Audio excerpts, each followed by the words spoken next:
What's up? I'm Flowers, and welcome to Hearthstone. You know, we've been doing a lot of Tier 1 Tavern Challenges and all that kind of stuff, and I kind of just want to show you guys some of my favorite builds. Some of my builds that I like to play when I'm actually playing the game to not be a troll. And I kind of like Illidonger. I think he's a fun one to play, especially with QUILBOARS builds. I really like my QUILBOARS builds, I ain't gonna lie.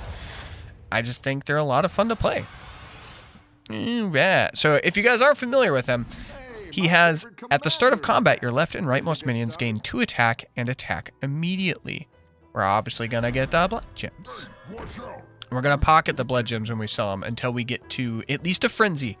Because my goal, and this is pretty much how I play QUILBOARS all the time, is I want to generate a full hand of blood gems. So far to the point that you're actually generating more than you can actually hold in your hand, because then you can just buff. In with QUILBOARS, you kind of want to race to 4 and then hold out for a minute and then race to 6. Like, you want to be the first one to 6, especially if there's a secondary QUILBOARS there, because we want the passive buffers. Get them. Now, unfortunately, we did lose the first one, but whatever. We'll chalk it up as a poop. Nailed it. Genius. Beautiful commentary. Give me the QUILBOARS. And we'll grab this guy, since we can't QUILBOARS out the gate. And here we go. You know, I was also kind of thinking about it, and QUILBOARS really do suck at, like, early game. Like, they're really, really bad. The only benefit you get to them is that they're literally throwaway minions. That's all there is to it. Alright. And off to the races we go. He's got lots of minions, which is no bueno. Oh. We got roasted, team. Roasted, toasted, and ghosted, but that's okay. We're playing for a good power spike. Oofta. He's a strong one. Oucha mama. Alright, and here's where you guys are going to notice that we're going to start having to go full send into the QUILBOARS, and we're really going to have to force them. It's how it's going to have to be. Look at that damage, man. Oh, that kind of hurt. But all that before the beginning of the turn technically started even. So we're actually looking pretty good here. We're going to get some good trades. Unfortunate that it didn't trade a little better than that, but that's okay. Could have been a lot worse. Get him. And look at that. 3 blood gems. So we're going to get a +3/+3 on this guy every single turn. All right, look at that. Look at that. Turn 1, 7/7. What a big beastie boy.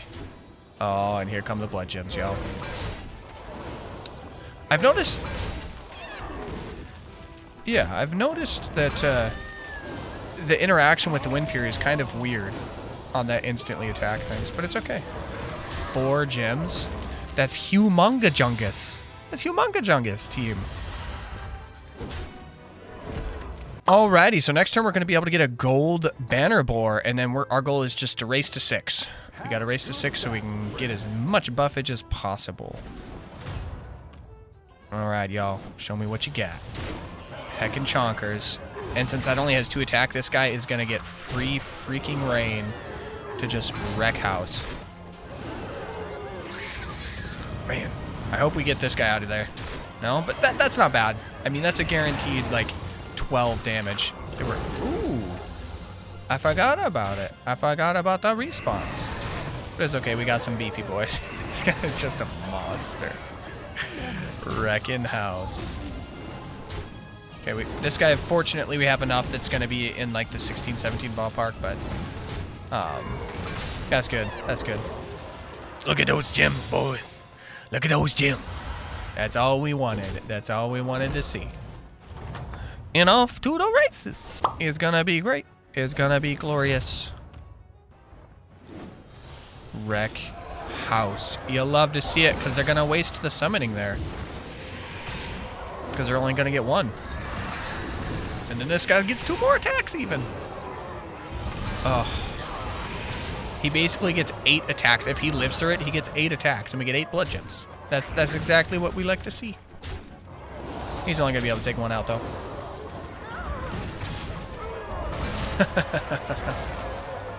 I do also want to mention, as we get really close to basically the end of the game here, this really only works if they're not playing a Murloc poison comp, because all these big beefy boys die in one hit. It doesn't matter if they have 5, 6, 7, 8, 9, 10 attacks. It's useless. Absolutely useless. And we're going to get a couple of these gems out of here. Give me the rune totems. We don't care about gaining blood gems. We're actually pretty stacked on that department. Essentially, we'll pocket the poison here, just in case we run into somebody that has some issues. And then all we're doing is looking for that level 6 Buffy boy. Or the brute. And we didn't really get any of them, so we're just gonna... This guy's already got his buff. So we're just gonna stack them. Alright. And I know one of the... Currently in the meta right now, a lot of people are pushing for the Amalgadon comps. I do think that's probably a better play generally, because you can always... That's a guaranteed.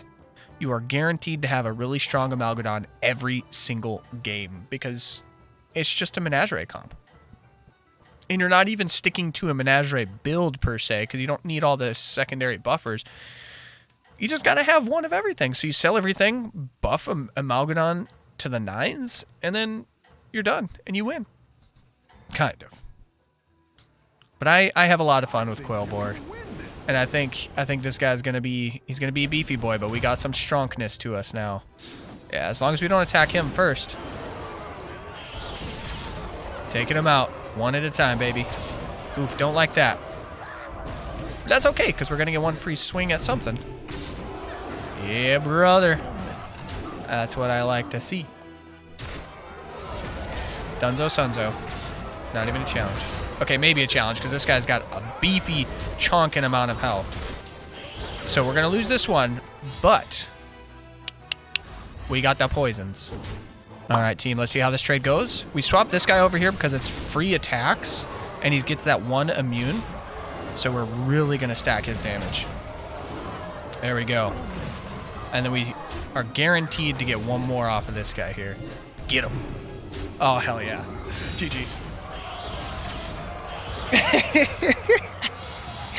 Oh, freaking beautiful. Oh, beautiful. And one more, and then done is done, team. That's the QUILBOARS build. As you can tell, it's a little bit slow, but I really like playing this build. And if you want to go a little bit more intense, you can maximize your blood gem generation, and essentially, it's off to the races. It's off to the races, team. Get him. Get him. That is nasty. We really want that to get it. Oh, hell yeah. That's what I'm talking about, and that's game. It's a tight one, though. And GG's, boys. All right. It's beautiful, and it's done, team. But that, my friends, is a QUILBOARS build. It was a little bit slow, this one. I've definitely had better QUILBOARS games. But you can't complain with the results, especially since it's such a simple strategy. You get the taunt, and you just buff everything. And the Chunga just guaranteed, or Chungla, or whatever the hell her name is, that's a guaranteed basically 7/7 on this taunt boar. And then you get +1 on 6 other minions, pretty much. Well, I guess 5 at this point. So either way, that does it for today's episode of the QUILBOARS. This wasn't a Tavern 1 challenge, which I have been enjoying, by the way. But you know what? I wanted to showcase a build that I just have a lot of fun with, especially when there's no Murlocs. It's really nice against the Beast Rattle deck, because these guys just get so strong, and especially with that gold Mega Wind Fury, you just wreck house. Either way, thank you guys for joining us in today's episode. Remember, liking, commenting, subscribing. Great tools for you to get in touch with me. Let me know what you liked, didn't like, and what you want to see next. Without further ado, I'm going to shove my filthy little cake hole. Remember, I love you guys, and we'll see you next time. Toodles! Whoopsh.